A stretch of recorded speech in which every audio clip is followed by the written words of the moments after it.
Yep, we're getting good audio. Just speak up. Hi, yes, I'll speak up and I will redub in my voice at any time that it's necessary. Hi, guys.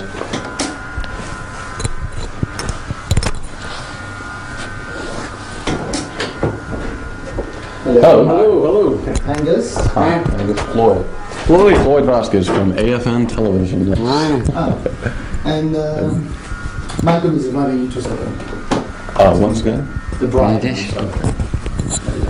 What you may want to do is put it up through your shirt. And we were delayed out of Frankfurt and we missed our connecting flight in London. I hate to keep you waiting. I'm very sorry. Oh, we've been out in the back there having a good time. Isn't it? All right. No trouble. If you can't understand him, I'll translate for you.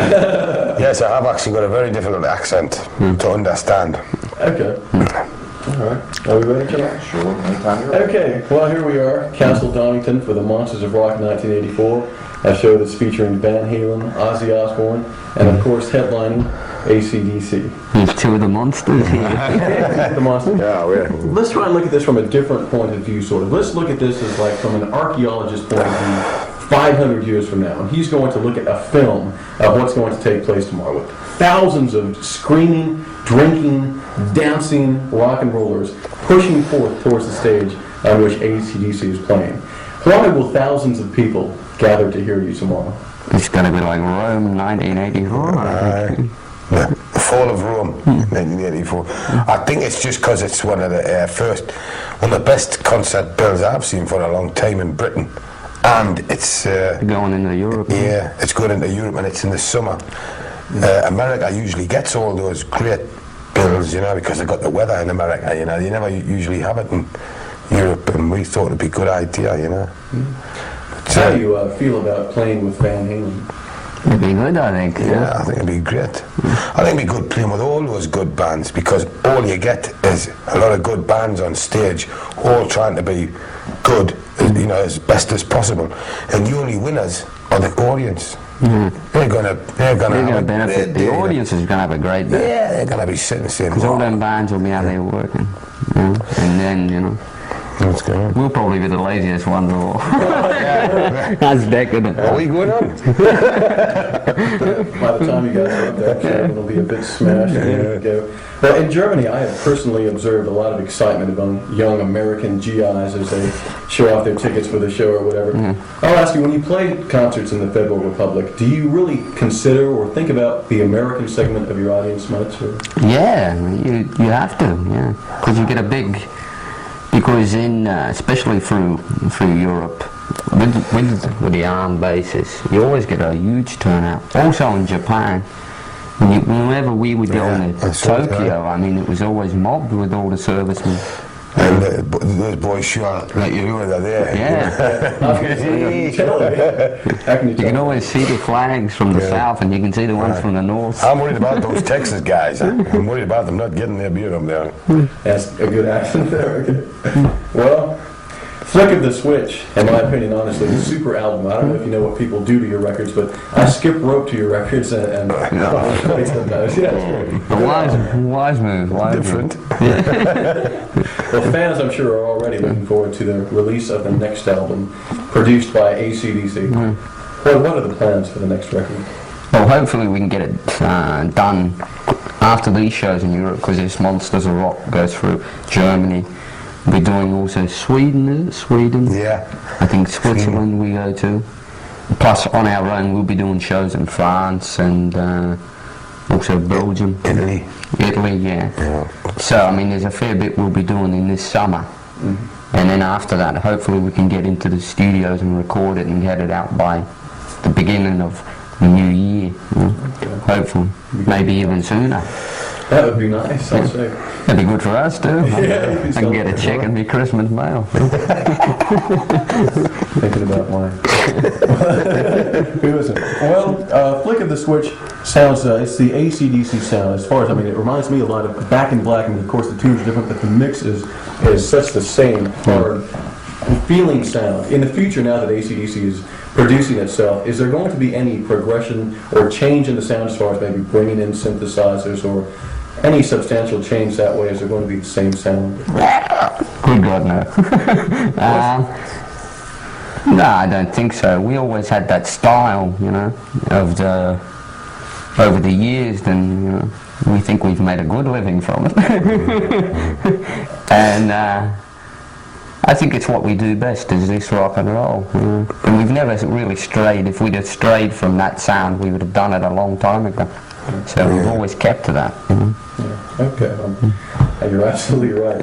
Well, a kind of strange question here. When I first sat down to listen to Flick of the Switch, I was trying to decipher the lyrics and really understand, why isn't there a lyric sheet included in the sleeve? You're the second person that's asked that. Actually, somebody from Italy asked that today as well. I think it's because we've never thought about it, actually. Something I've never ever thought about. He keeps singing in Greek. It's, I suppose it's just something worth thinking about He's a in the big future. hit.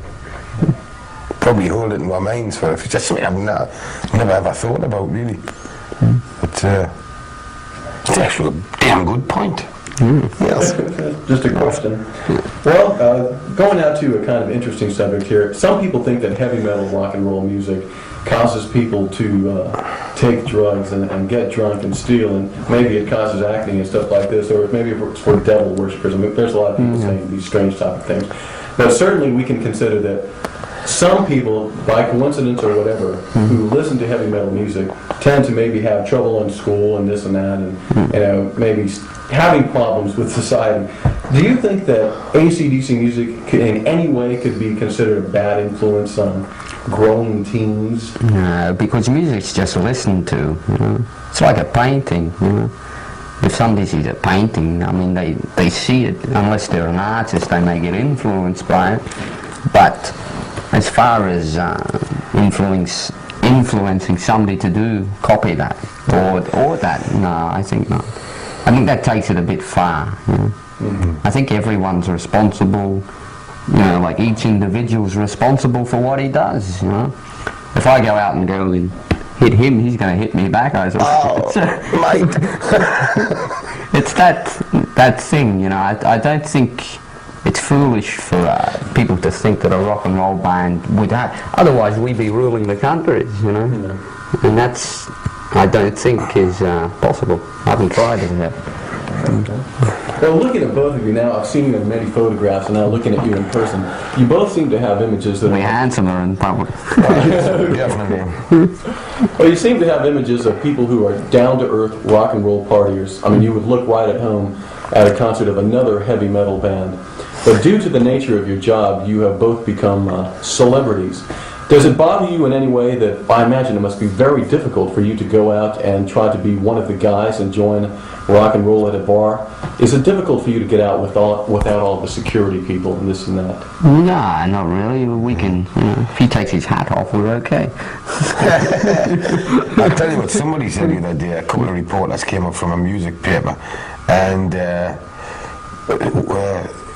PR man from the record company had to point the band out. He couldn't tell the band from the crew, which is great. That's exactly how it should be. That's great. I can imagine. And speaking of the crew, do you all party with the crew when you're not on the road, or do you keep it mostly to a business type of level? Do mix with that riff-raff. Oh, terrible. Nah, they're good lads. Nah, we're Really all do. together. Yeah. You know, we try to keep it pretty basic and simple. You know. And we've had the same three guys for, you know, we've only got an actual backline guys. There's only like 3 people. And we've got other people involved, you know, like, but mainly from record companies and everything. And all the other stuff, like the sound and the lighting companies and all that. I mean, we hire all this equipment whenever we go on the road.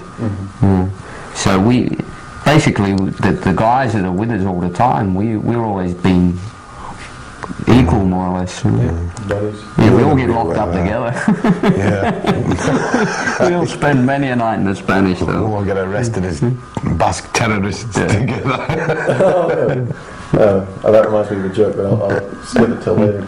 What about people who probably are attracted to you because of your position, whether it be women or any other people who are just like really awed by that star status? Do you find it difficult, or is there trouble in telling when people are liking you because of you, Angus Young, or Brian Johnson, or you, rock star, famous person? Well, you know that from the start.